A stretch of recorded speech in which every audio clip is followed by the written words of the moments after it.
is the monetary regulation. The The above two methods are based on the current account items International BOP Adjustment Series, which doesn't relate to the capital accounts. And Roberts, Moodle, and Harry Johnson extend the international monetary approach to the international economics. It raises the monetary approach to BOP. It explains the domestic monetary supply and demand impact on the BOP. And it takes a longer view of the problem that includes the current account as well as the capital and the financial accounts. The main idea is through the regulation on domestic demand, the government control domestic demand and adjust the BOP changes.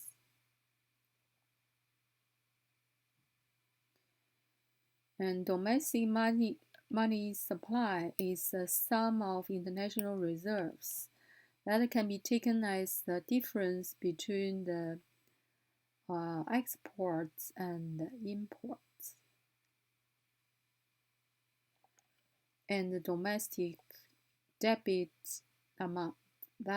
Then there is a change of international reserve, the BOP change, as a result of domestic money supply minus domestic credit amounts.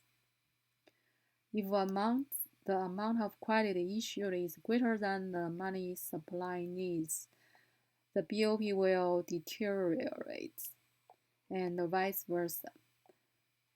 Therefore, the controlling credit issuance and adjusting reserve assets are important ways to adjust international BOP.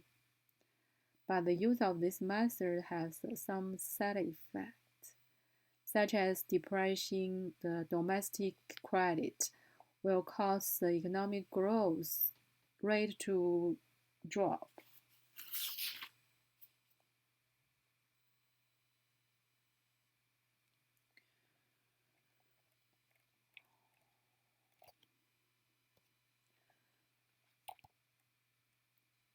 The assumptions of this approach is that is fully long-term employment. Demand is a function of the real income, and there is a law of one price in the international market. That is, the price and the interest rate of the economy are close to that of the markets on the world markets. And the monetary supply doesn't impact the physical production. And this model can be seen on the lecture notes. That is monetary supplies, that is denoted by MS, equal to the M times D plus F, where the M is the monetary multiplier and D is the base monetary in the domestic country, and F is the monetary base on the foreign country, in the foreign country. So the monetary demand equation is the next one is MD equal to K times P times Y, where the K is the constant and the P is the local car price level and Y is the national income.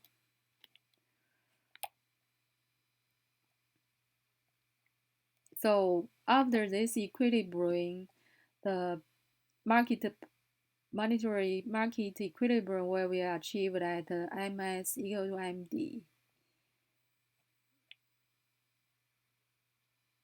So in the long run, is MS equal to MD, but in the short run, when the nominal monetary supply is not equal to the nominal monetary demand, the international BOP imbalance will occur, and the nominal monetary supply is greater than the demand. That will cause the BOP surplus.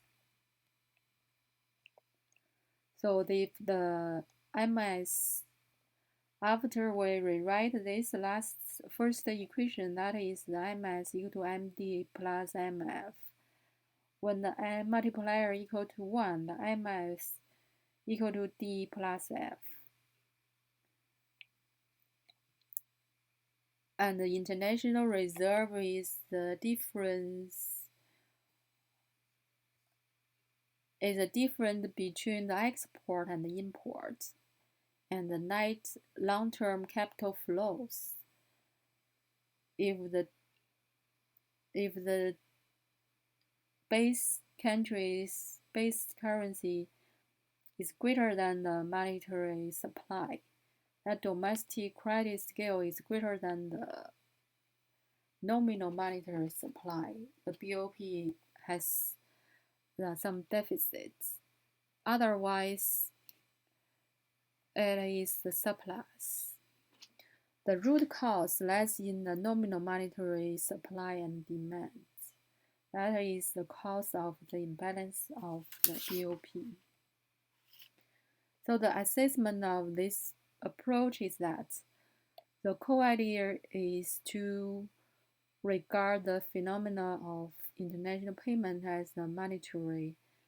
In addition, the imbalance and the restoration to the balance eventually depends on the relationship between the domestic credit scale and domestic monetary supply. Theoretically, it focuses on monetary quantity theory. The beliefs of automatic recovery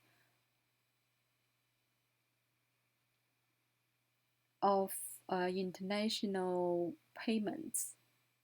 If the economy runs a balance of payment deficit, the international reserves of the 8 economies will decline, and thus the monetary base will decline, that leading to the decline in the multiple of the money supply.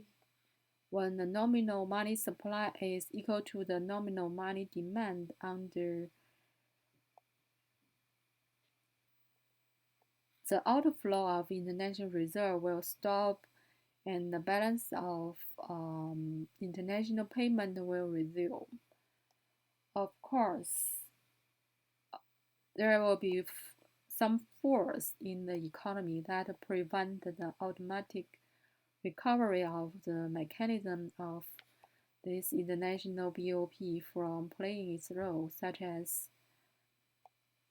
a fault of the macroeconomic adjustments and the macroeconomic monetary policies that will cause the difficulties. And also, it reminds people to pay attention to the influence of the inflation in the economy. The monetary law sought and the foreign currency values play a role of importance. Has some promise is that the foreign currency devaluation is faster than the speed of internal inflation. Not only when the nominal monetary supply is constant, but the foreign currency devaluation might make the BOP adjustments, therefore keep the nominal monetary growth in a balanced way. The third one is the monetary approach advocates the flexible exchange rate measures. According to the monetary methods, floating exchange rate has a mechanism to automatically adjust the international balance of payment. when an economy has a BOP deficit, the local currency exchange rate will automatically decline, and the automatic adjustment mechanism may adjust international BOP to a balanced state. And the from the theoretical point of view, the adjustment of international balance of payments by monetary law is transferred from past focus on current account to the entire international BOP, which has a good meaning. However, the foundation of monetary law, namely the quantitative theory of money, has its own shortcomings and has different views from other economic schools on the relationship between the real economy and the monetary phenomenon.